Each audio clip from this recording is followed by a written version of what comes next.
All right, so welcome to this just little quick review.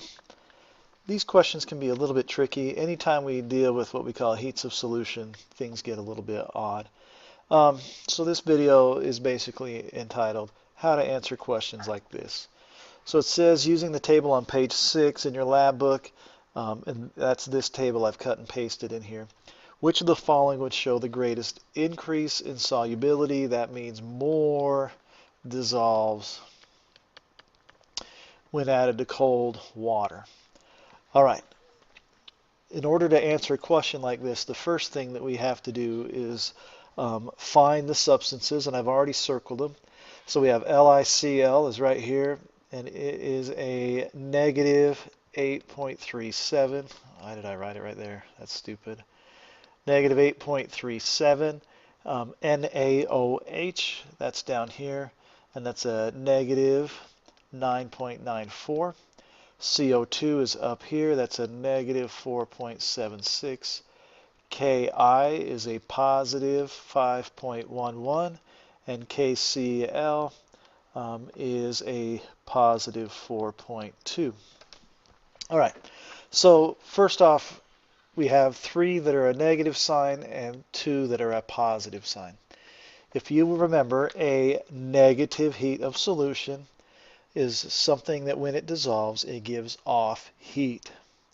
A positive heat of solution is something that when it dissolves, it takes in heat or needs heat.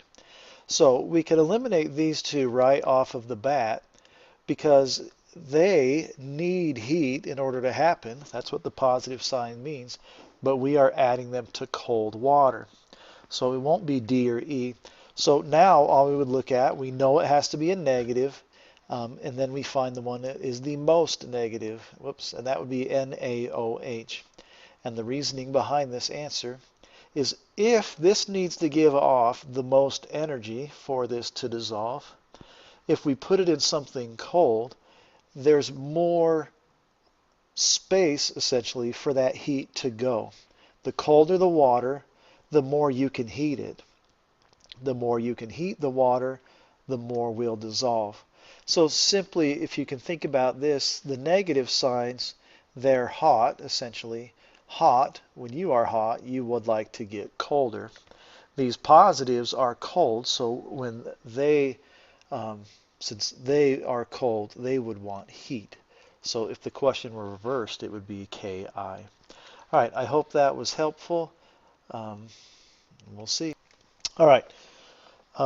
Just to add on to this, actually, I don't know why I didn't think about this in the first place, but if you would think about the following, and that's one of my better cups I've ever drawn in my life. This is a cup of water, all right? And if I put an ice cube in this water, if the water's hot, I can dissolve more ice.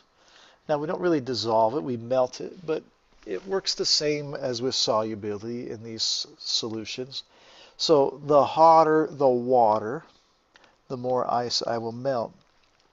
The ice cube itself, you might remember from another video, the ice cube itself would have a positive heat of solution because the ice cube would be removing heat from the water, which means that the water would get colder as a result of that. So if we have one of these positive heats of solution that makes the thing get colder, we can increase the solubility if we increase the temperature of the actual water itself. Now, if we think about the same idea, but now, let me back all this up. If I still have my water and I put my ice in, now if the water's colder, less ice melts. Remember, this is a positive heat of solution. So less ice melts